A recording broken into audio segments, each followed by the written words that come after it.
and I work for the Hub. Does anybody know what the Hub is? Help us become better. Yes. Help us become better. So, and the Hub, what we're doing today, and what we're bringing out to you at a different location outside of our location, one of our signature programs, and one of that is My Thoughts Out Loud, an MTOL. Now, what that means is it does sound like a little bit like high tech, like, oh, what does that mean? My thoughts out loud. So we want you to actually express your thoughts out loud. So when we say that, it means that it's your forum. This is a teenage forum, so we allow you to be who you are and speak how you want. You can use your own vernacular, but also understanding to be respectful of each other, right? So can we just do a round of applause and say we're going to respect each other? Also, with that being said, I know that you see me and you see some other adults inside the room. These adults that are in the room because our MTOLs are non-judgment. So that means that we're not going to judge you. We're not going to hold your thoughts against you, right? So from the adults, can we get a thumbs up that says that this is a non-judgmental forum? Adults? Thank you very much. Thank you. So as you can see, as you looked around the room, adults are agreeing that we're not going to judge you, that we understand that everybody has their process and that we all have our own personal thoughts. So you can share that. So right now, we're going to actually get started. Our topic, one last thing, confidentiality. So we understand that you're teenagers, right? And being teenagers, we have to understand and respect other people's confidentiality. So that means that what goes on in here stays in among the people that were actually participants. So that means if somebody shares something after school, that's like, let me tell you what happened today. We was in this MTOL and such said this. No, this ain't that. We don't need for you to do that. What we need you to do is allow that process to be their process. Let's not talking about it outside of this forum, outside of this classroom. So can we get a round of applause that we respect everybody's confidentiality? Thank you very much. So I am Denise Williamson. Like I said, I'm the Chief Operating Officer at the Hub. And I am introducing to you, if you haven't already met them, my wonderful mentees who is going to be facilitating today's MTOL. So I just want, as they are, some of my mentees are actually inside the crowd as well, helping facilitate and helping this process go forward. So we have Kiara, Tariq, Natalie, Thaisa in our crowd, and they're going to help us be able to phone us. So just everybody say hi, thank you. And then we also have our hosts who are going to be facilitating our MTOL, who are going to be up here.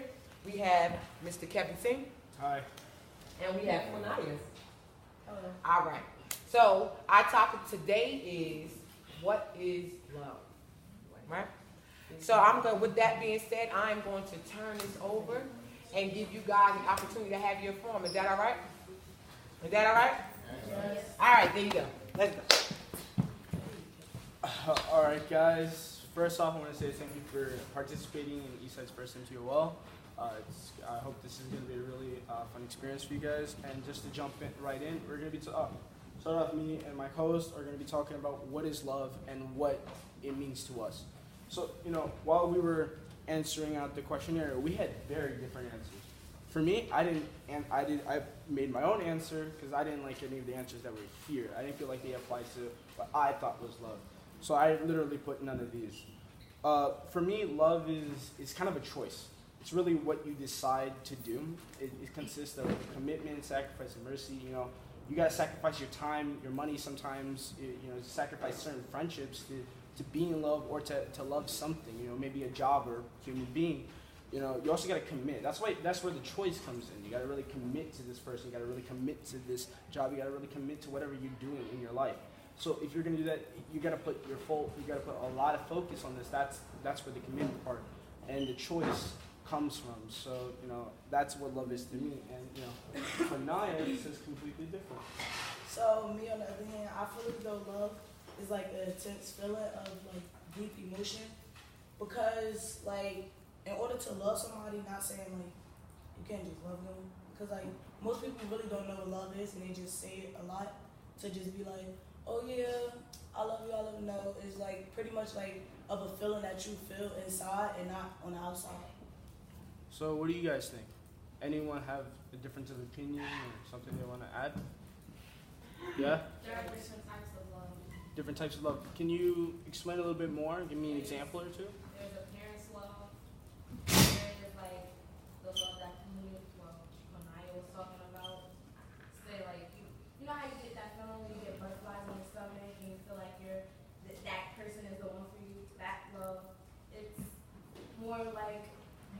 mother, or maybe, as I was saying before, a parent's love. So those are two different loves. You know, speaking about parents and the butterfly specifically, I've always heard that a parent's love is supposed to be unconditional. That's your child. You're supposed to love that child unconditionally. When you get that butterflies in your stomach, maybe that's like you're nervous. This is someone that you're interested in, and you're kind of like you're nervous about it, or you have an intense feeling. But does that intense feeling necessarily mean that you're in love? No. Why do you feel that? You can just have a crush on someone and you won't be in love with them. Wait, I'm sorry. Did anybody in the back here? Can you speak up? You can have a crush on someone and that doesn't necessarily mean that you are in love with someone. So, maybe the intense feeling might not necessarily mean that you're in love, but it means that you might be interested in that person. So, what exactly does love entail? When do you know that you're in love? No, I was thinking before. Oh, yeah. It probably, like, when you get that butterfly feeling and stuff, it could be warning you, like, what are you doing? Maybe you're not in love, like you said before, or it's like something that helps you see, like, what am I supposed to do with that person, or what I'm not supposed to do with that person. It can be like that. Going off of that, just out of curiosity, most of us, or maybe all of us, had a crush on someone before, correct? Yeah. Yes? Please, if you have, please say yes. It's pretty quiet in here. So we can all agree that necessarily when we had that crush, our first thought wasn't, oh, I love this person, right? No. What was your first thought process? What was the first thought that came to your mind when you thought, oh, I have a crush on this person? Like, What? He said, damn. Oh, damn. Anyone else? You got one. I do. Oh, my thought of a crush is basically a girl that you think is really pretty and you think you have an interest in having a future with, or something like that. So maybe that feeling you get could be like a trigger, like maybe I can go for this. Nah, my first thought would be like, damn, what is his personality? It don't even always not be about the looks. It's just personality. Because you can be the most gorgeous person in the world, but you can have a bad personality. Kevin, Yeah. you have some feedback right here, so I don't know if you can see. I just agree with that. That is true. What? Someone could be super outstandingly hot, but then the worst personality. So you agree with that? All right. Speaking of personality, when you're really talking about the quality of the person, especially when you're going into a relationship with someone, you want this quality of the person to fit your own, or have like a mutual respect for each other, correct?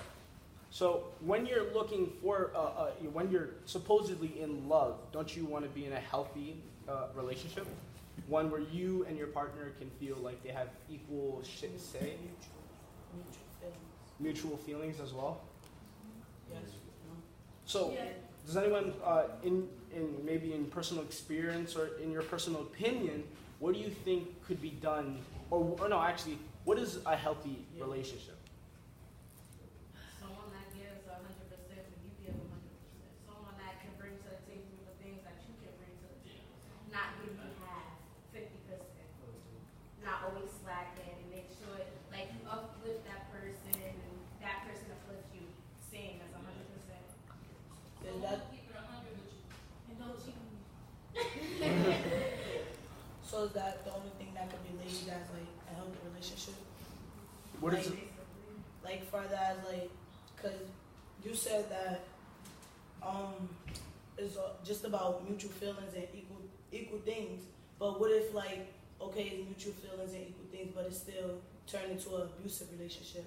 Is that no longer a healthy relationship, or is it still considered a healthy relationship I mean, because of mutual feelings? I mean, if both of y'all know how to fight, then All right. Okay. Let's first say this. Let me give you guys a scenario. You're in a relationship with someone. You guys are both working, both bringing money and supplies into the household, into the relationship. But at the same time, one member is aggressive. continuously bossy, seems to control everything you do and when you do it. Do you consider that a healthy relationship? No. Why is that an unhealthy relationship?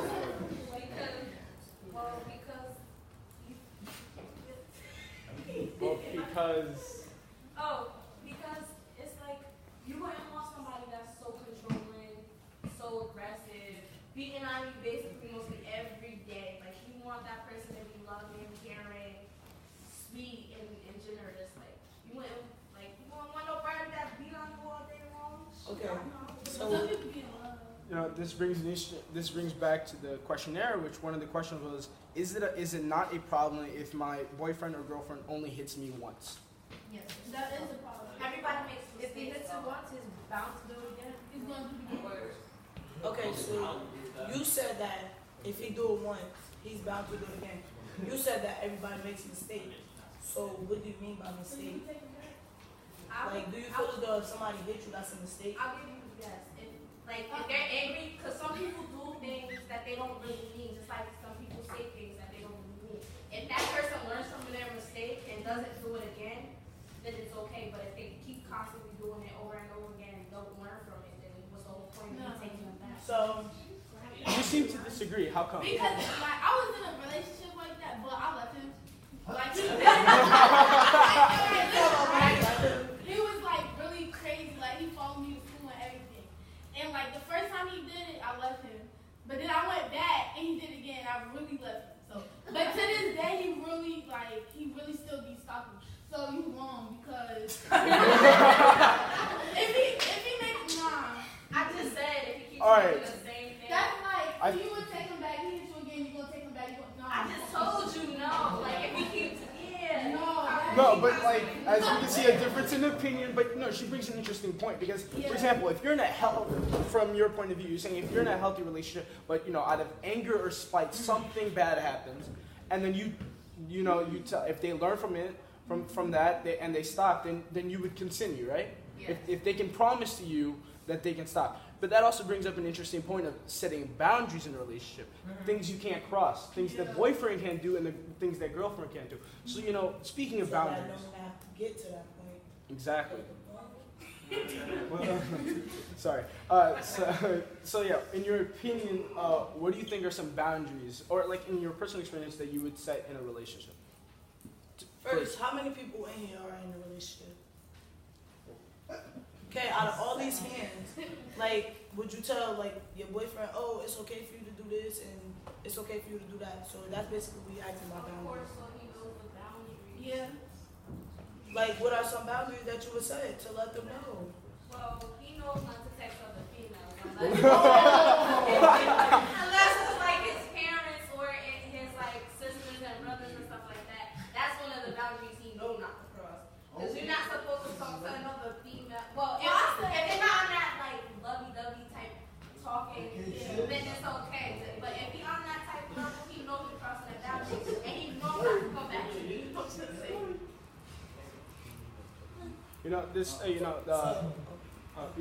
Speaking of going off what you were saying, jealousy also comes into play. Yeah. Because sometimes you might, your best friend might become jealous of you because you're hanging out with someone else, and then you'll be like, nah, chill, we're just friends. You'll always be my best friend. But the moment your boyfriend or your girlfriend is jealous, you're like, oh hell no, I'm gonna deal with this right now. You're gonna. I'm the jealous type, but he's the jealous type, so it doesn't work out. Like sometimes it doesn't work out because, okay, so for example, last week he got mad with me about a post that I posted, but I'm saying there's nothing wrong with the post. I didn't really say anything or saying that I love this guy or it was just a promotion, like I promoted this guy, and he wants to get mad at me over.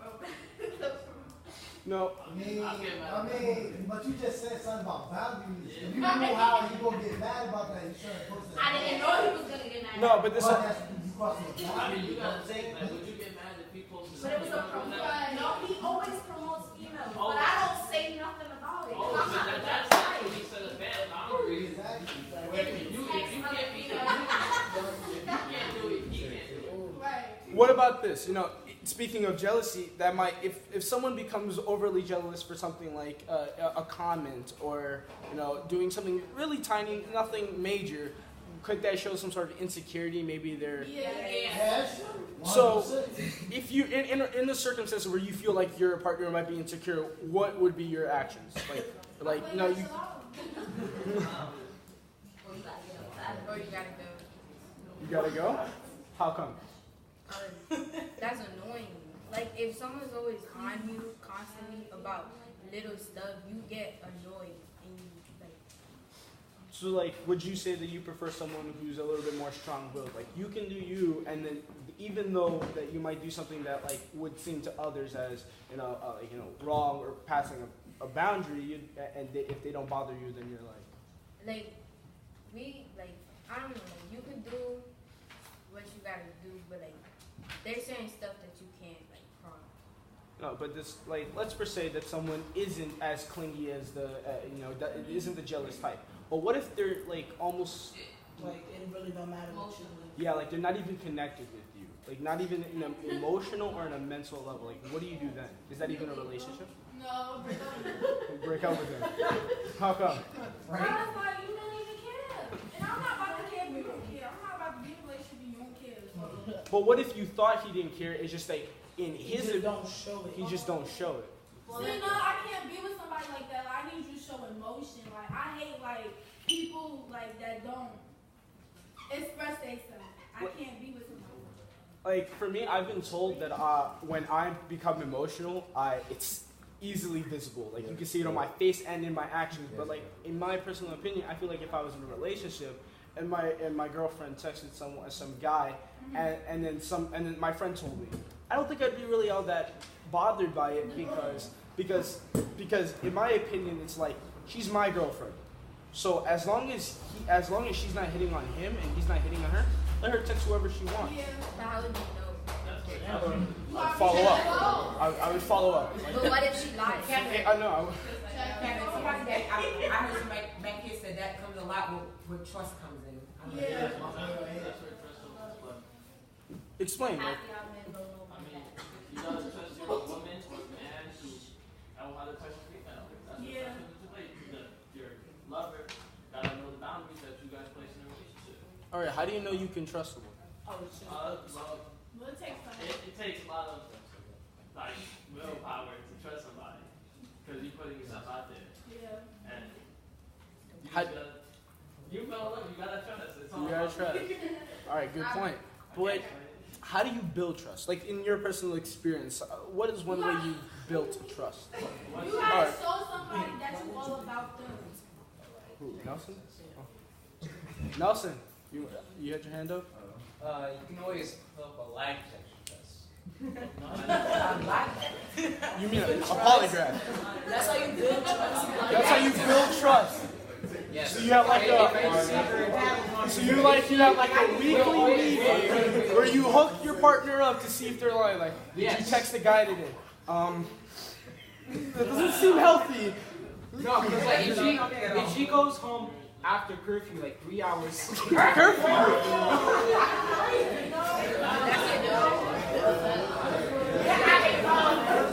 No, explain. So you're saying that if you have suspicious activity, you might want to follow up. Yes. All right, you do that. Okay, so because it's interesting. Okay, so back to that trust thing that you was talking about. My mother always told me that you give that person, freely, you give that person trust until they do something to break that trust.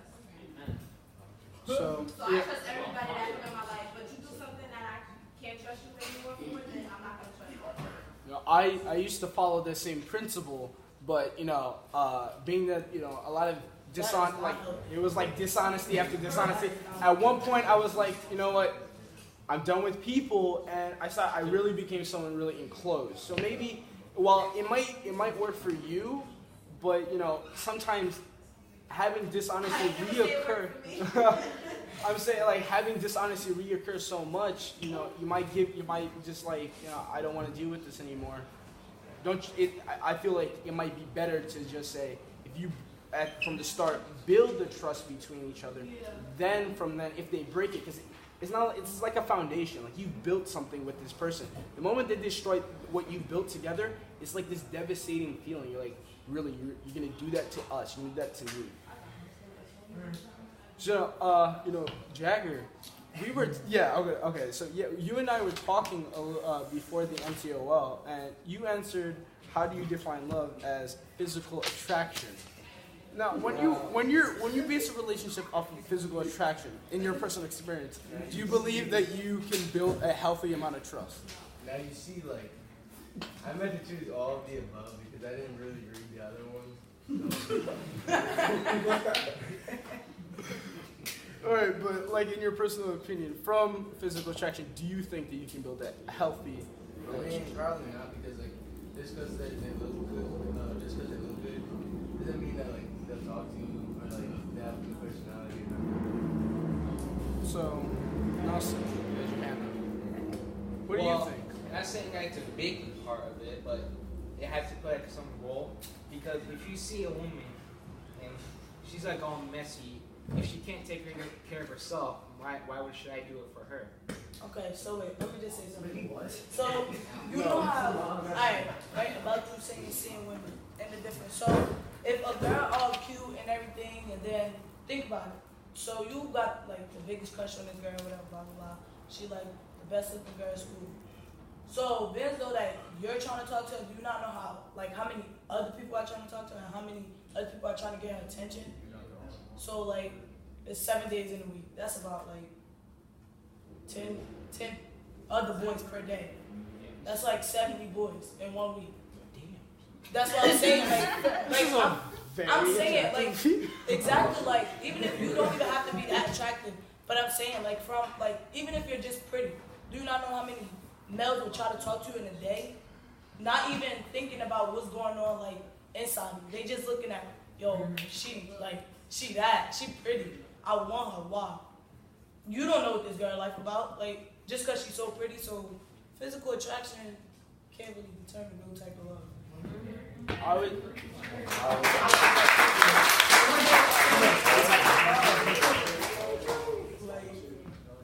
So that brings up a very interesting question, which is in a relationship, how far do you have to go? Like, you're always going to see the physical half first. You're always going to see how they look first. So do you think that you should go for a relationship just because you're like, this half is good, maybe the other half is good, or do you think that someone that you already know that you might have like that bond with, you can start a relationship?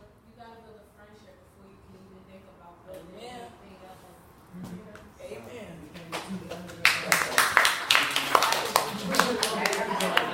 Alright, so I have a question. When you love someone, will you do anything when you love someone, will you do whatever they want, like, just because you love them? No. Most people say this, but I promise you, most people have done it. So can I have some reasons why not really? Anybody? No? You haven't spoken. Because like you can do like anything in your possibility.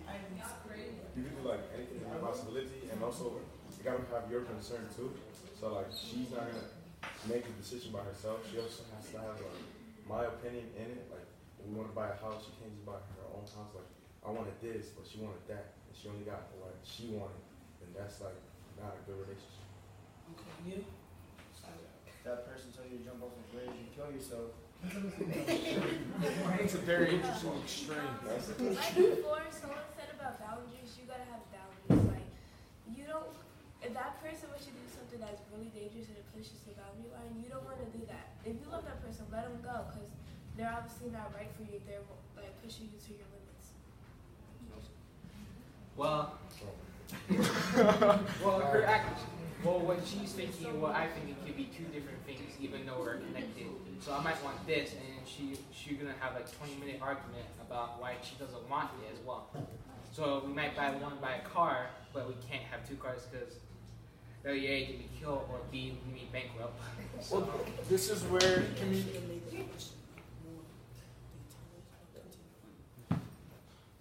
this is where communication comes into a big play. Like, almost everyone I've ever spoken to, they always say in a healthy relationship, there's healthy amount of communication. If you are not able to talk to your partner about anything,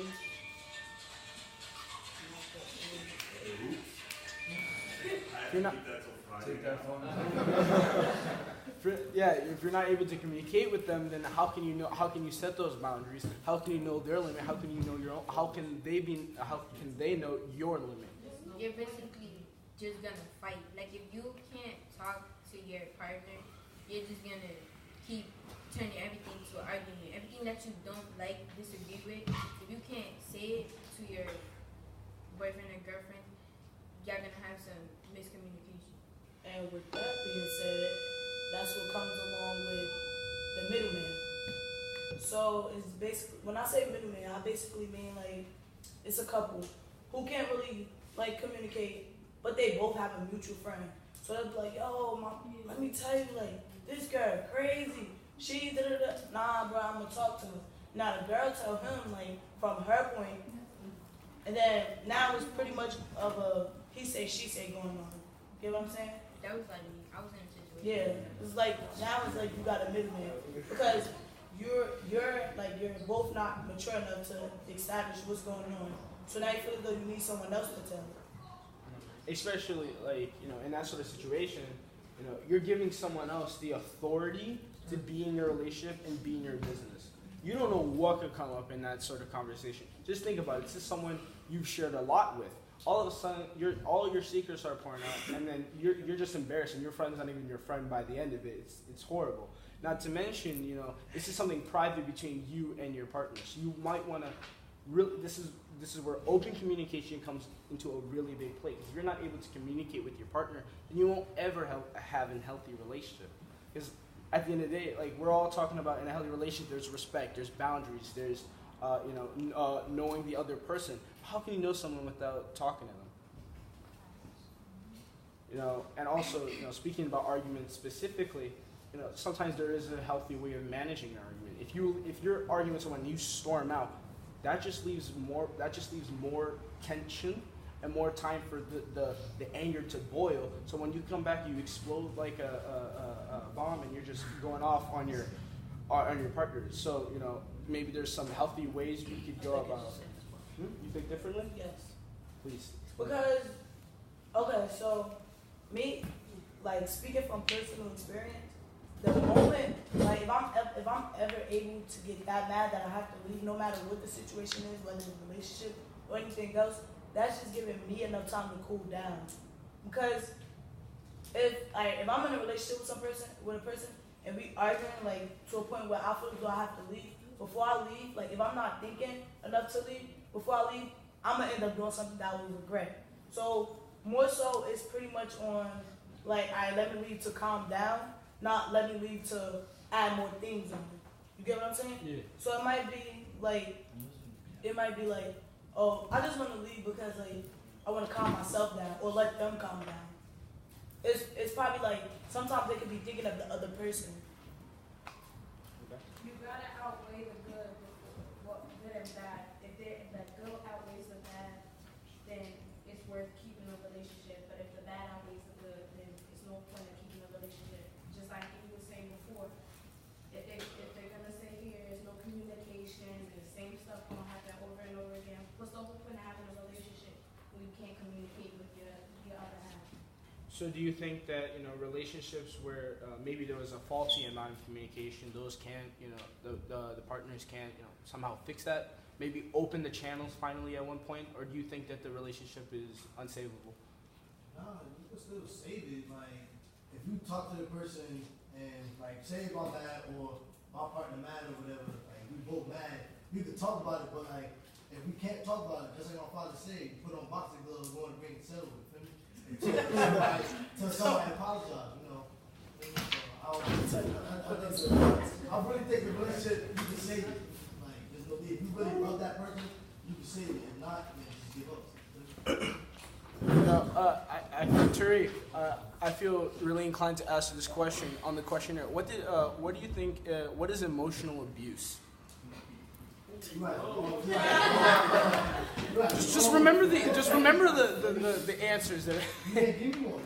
This side did. Don't even play. Do you think it's, I saw you. okay, I'll tell you some answers. Do you think it's stacking insults, saying I love you, or threats? Emotional abuse. Threats. Yeah. That's it. Threats. But you okay with putting on boxing clubs and fighting them? Yes, that could be emotional abuse too. Like what sort of it? Because sometimes you might be angry at the moment. You yell out of anger, but then you're like calm down. Like I'm sorry. Like when does That's good, but when does yelling? Most people don't know how to control themselves like that. Most people can't be like, oh wow, like I just messed up. Like I can't. You know. So basically, what you're saying is most people can't own up to their actions. Yeah. So in a relationship, you think that both parties should be able to put their pride aside and admit to doing something. Yeah, that's good communication. So, how do you think that, speaking of good communication, because we haven't brought this up, how do you build good communication? Where does it begin? It starts with trust. And most times, you know when you should trust the person, you feel it. But, good communication, you gotta trust, you just gotta talk about, how you feeling, what's going on, and stuff like that. So trust comes first in your opinion. Anyone else from the crowd? You? You said good communication, I think, comes from the bond that you started with them. Depending on the type of bond you started, that's how the communication is going to go. I think friendship, and after friendship, there's trust, and after trust, the community, you'll be able to communicate with your other half, and after the communication, then you could decide on whether you want to be in that relationship with someone. Anyone else? Maybe from someone who hasn't spoken yet? Alvaro? Honestly. Honestly. How about you, Larry? What? He said everything else I wanted to say. Andre? Okay. Come on. You got it. You can drive a car, you can have a conversation. I think Latoya wants to say something.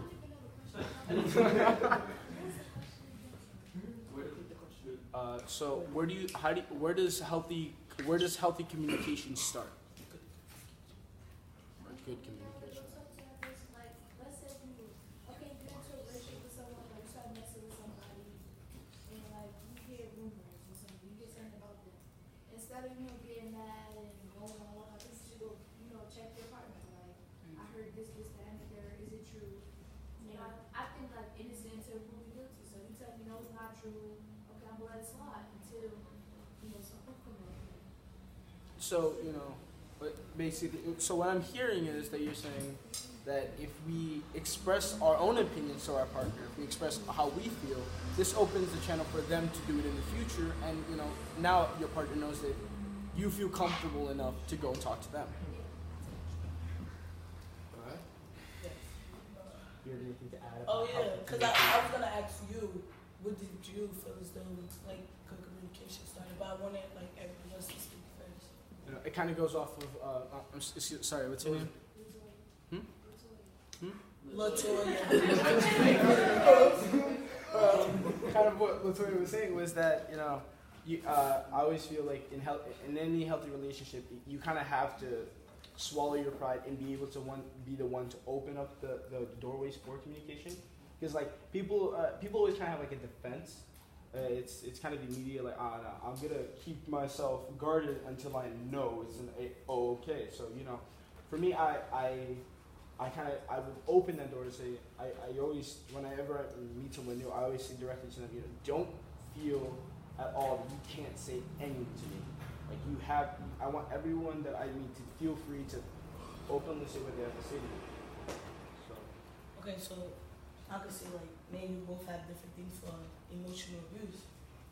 So do you want to pretty much explain it and then I'll go? Yeah, for my emotional abuse, I put insults and threats. And stacking. Wow. Okay. But I really focus on threats because personally I have been in this situation because I was bullied when I was younger, a lot, for a whole year, called Mexican and everything. It was horrible. Tarzan was a really big one too. Yeah, but at one point it was like a lot of threats. I've been really put down. And for me personally, something that I hate is to feel inferior to anyone in any situation. If it's communication, schoolwork, physical strength, athletic ability, if I feel inferior to someone, I hate it. I hate any sense of inferiority. So, when someone threatens me, I'm not one to really get into a fight because I consider myself a little bit cool-headed, so I don't. But I can tell when the person threatens me and I don't fight back that they feel superior, like I've given up, and that just it really bothers me intensely. So that's what I would really consider the emotional abuse. Okay. So,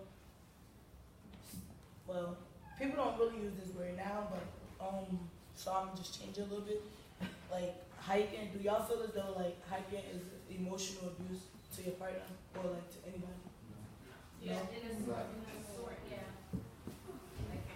In a kind of way, yeah, because you're still putting that person down if you're saying a little bit of the truth. Because what you say is always a little bit of the truth, or what you say is always the truth.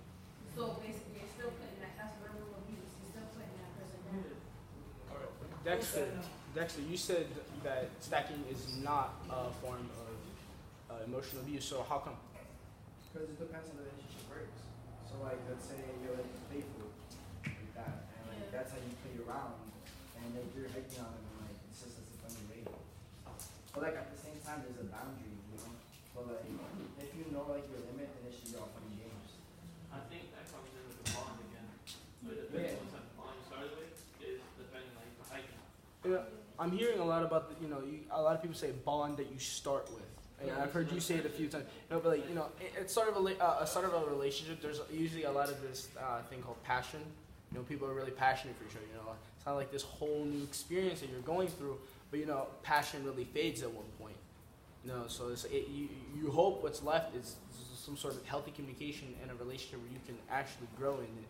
So do you think how do you start a relationship with someone who's really passionate with you, but just seems to be in that phase? They never seem to be really trying to create that bond with you.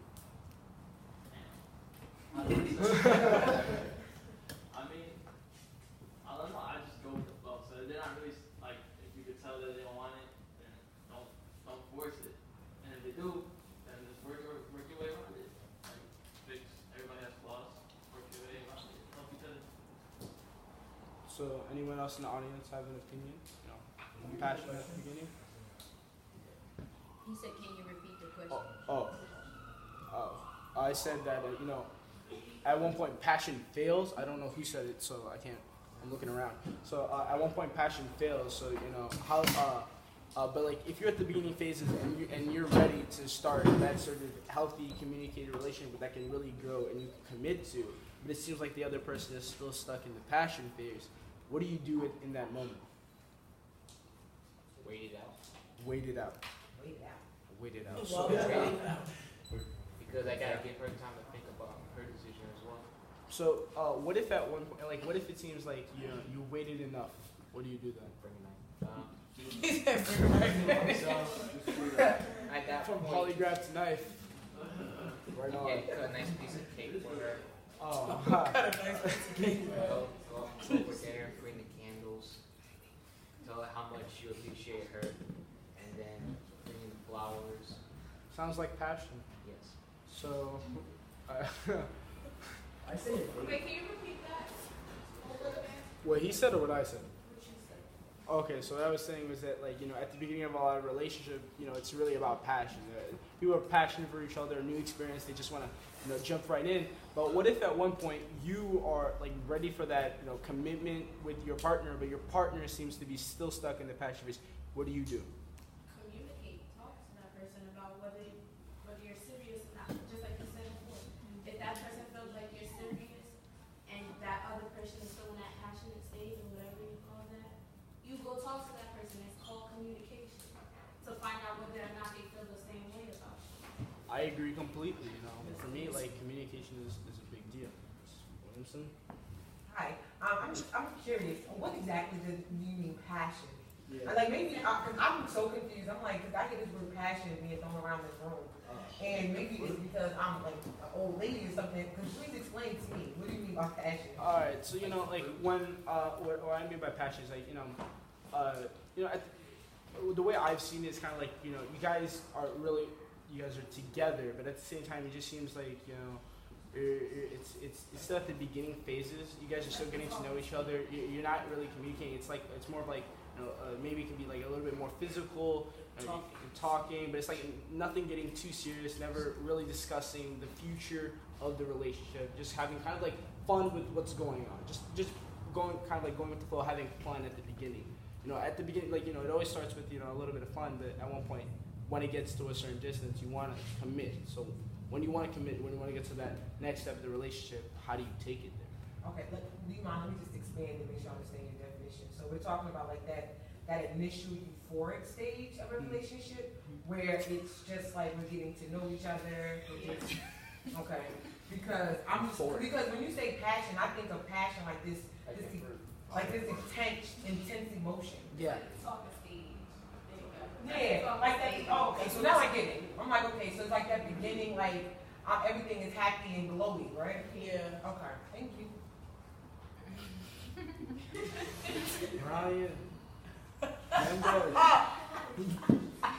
What do you think about passion, Ryan Mendes? Passion? Nice snap? Okay. Passion? Yeah, passion. There's like different types of passion. People have passion for money, people have passion for art, people have passion for shoes. What about your relationship? I don't even know. You don't know. Have you ever been in a relationship, Ryan?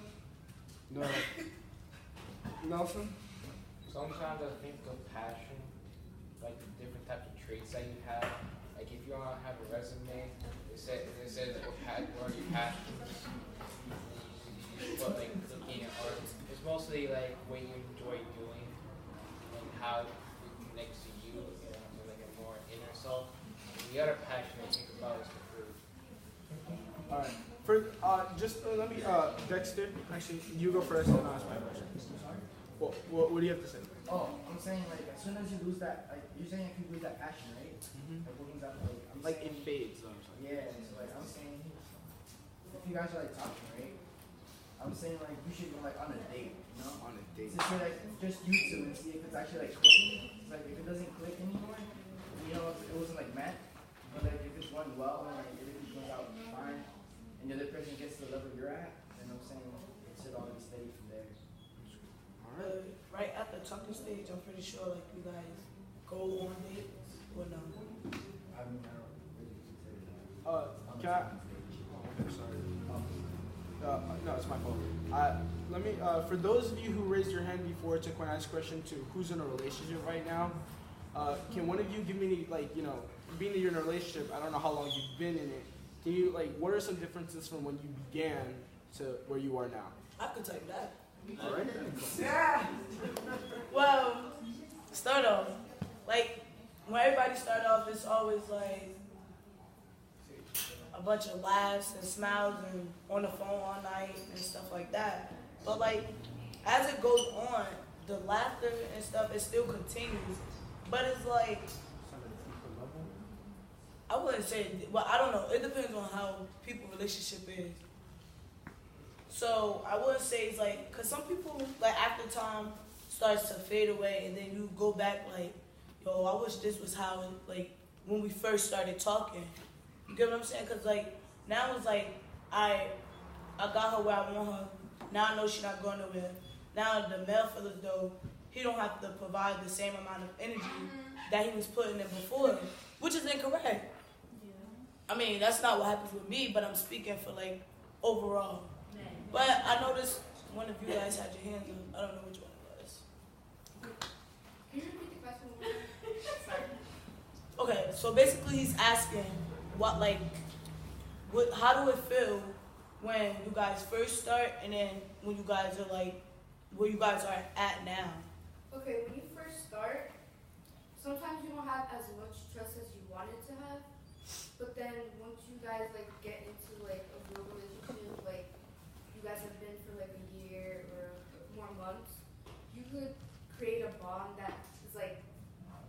unbreakable. Like you can start trusting each other more. You can start like actually, loving the person instead of just saying, "Oh, I like you." So Destiny, what about you? I remember you had your hand up. Yeah.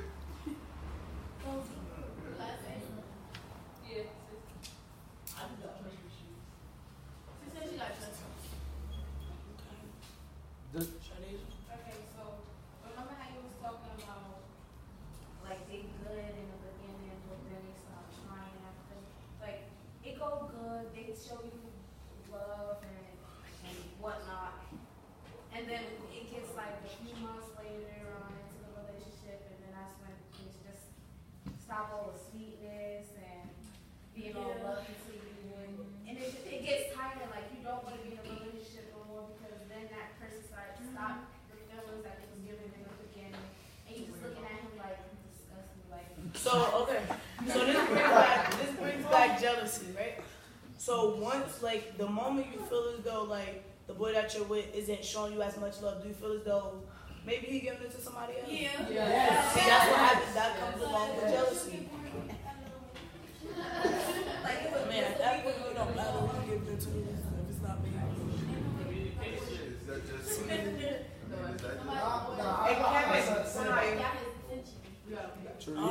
Is that just the boys? No. No, it's both. It's game She was talking from a female point of view. Okay. Relax.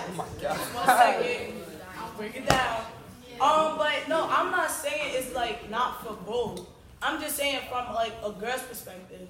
I'm clear enough, boy. I can't like say what they feel. I just know how things like are because I've been through it. But yes, thank you very much. I really felt as though girls, but yeah, feel me? Cause I'm gonna tell my story. So my last relationship, feel me? She's not very important right now. I don't care what she do right now. But when I was, my best friend, she witnessed it. So based off of communication, every single day she posts something or shares something, a boy keep liking this is the same boy, keep loving it. She love her comment, love his comment. I'm like, it's nothing going on. She said, no, be ugly as ugly as hell. No, it's not jealousy. I'm just making sure, feel me, what's going on.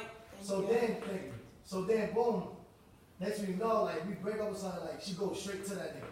Yeah, What you doing, you just said. see, now that's from a boy's perspective. I can't say that. So basically, so you don't think that guys do the same thing? No.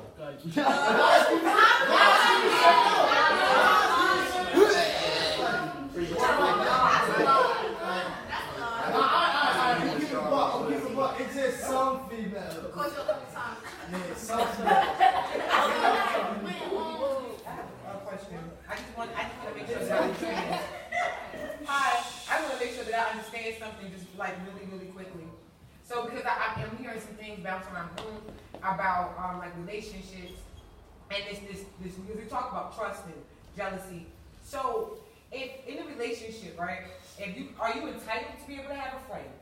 Just because it's on social media, just because I like what you're saying, just because I love what you're saying, just because I agree with what you're saying, does that mean that I've stepped out over a boundary in my relationship? No, it doesn't. But when it's constantly happening, because I've been through this. When it's constantly happening, and then the same person that they're telling you, oh, don't worry about, they go to them. That's when that's when it becomes a problem. In my opinion, for me, I don't think I'd be bothered by that. Yeah, because it's look, at the end, let me finish, please, Turi.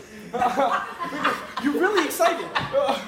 So like I was saying, I wouldn't be bothered by it because at the end of the day, if I have the open communication that we were speaking about, and I'm able to talk to that person, to be honest, I might check up on it. I'm like, I saw this. You mind explaining this? And you might look kind of weird in my if they tell me, oh no, he's just a good friend. I'm like, all right, leave it alone. Then, of course, I'm not saying that there isn't a limit to anything. Now, if it goes to a certain place where it's every time we get into argument, she's always going to this guy, and I see him, and he's flirting around with her. then I might start something. But like if it's her on her own, if I feel like if I trust her, I can do it. Wait, because Leah, before we pass this, I just wanted to say something, and also you have now you want to say something too. I just want to also just like I want to just point something out to you guys. Like, I just want to make sure that we realize that we're on our mate's page. And we're talking about social media right now. And we're on our mate's page to the point that we're noticing how many times they make likes, how many times they love a post. Like, do we understand that that's obsessive in itself? Yeah. Like, those are signs of jealousy. Those are signs of child abuse. Also, like, respect that show cheating, that are a demonstration of being unhealthy. That's unhealthy. My question to you is, did you ever have a girlfriend? I feel kind of offended, but yes. Yes. Did you? All right, and if say if you with your girlfriend now, or if you're not, but I'm just saying. If a boy keep commenting on it, like once your girlfriend posts something, like he automatically like on it. They ain't gonna feel that type of way, like what's going on, or you just want to be honest, I really wouldn't know because I have no social media. I seriously would not know. Like if she's giving you, if this guy, like for me, like I would have to see it face to face. Now, if I see some sort of change, like for me, if I'm so close to the person that I feel I see some sort of change in her, and maybe I see her hanging out with this guy too much, then I may become suspicious. But like social media, I feel like a lot of people are on it and doing a lot of stuff, but it's only to a certain point that I would become a little, I wouldn't really be on her because of it. If I have the open communication, I can trust her. So. When it comes to that, like when it comes to social media, it's like it's gonna happen on both ends. Yeah. Like males are gonna comment on her pictures, females are gonna comment on yours. No matter how close, like no matter even if you don't know the guy. Cause I swear on my birthday, I posted a picture and this boy that I never even had a conversation with called me his girlfriend. And I'm just like, what's going on? I don't even know you. So for you to just comment like girlfriend, okay, now other people thinking like, ew, she go with him? Not even ew, but like, she go with him? Like, it's just like, social media, it's not what happens in real life. Yes. So, actually, yeah. So based on what you said that you don't got no social media, right? Mm-hmm. So how do you know whether she's cheating or not? I probably. So you're basing it off on a situation. If she posted something. I don't know what she's posting. Like I might go like for example. It's like who are being close and if she changes, then she probably. Dead ass won't know what she's posting. I'm totally fine with it. For what? I heard that. I won't know what she's posting. Alright guys, bring the conversation back. Time out. Alright. Take for time. You had your hand up for a long How do you know that person's not doing that just to aggravate you because they know that you are lurking? Word. No, because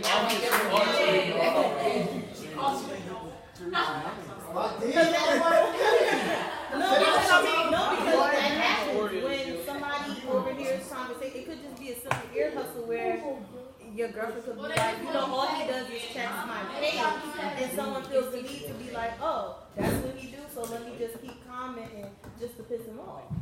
But he said that they ended up together, so. Sorry, you have a question? Okay. You should be trusting your girlfriend enough whether you have a social media page or not, because cheating doesn't just occur through social media. It could occur in real life, in school, anywhere. So on the text message. It don't even need to be through on social media. It could happen right in the phone. And now we got smartphones. All right. I'm pretty sure. Hello. Hi. So I'm pretty sure, like, cause now they got apps where you can hide messages.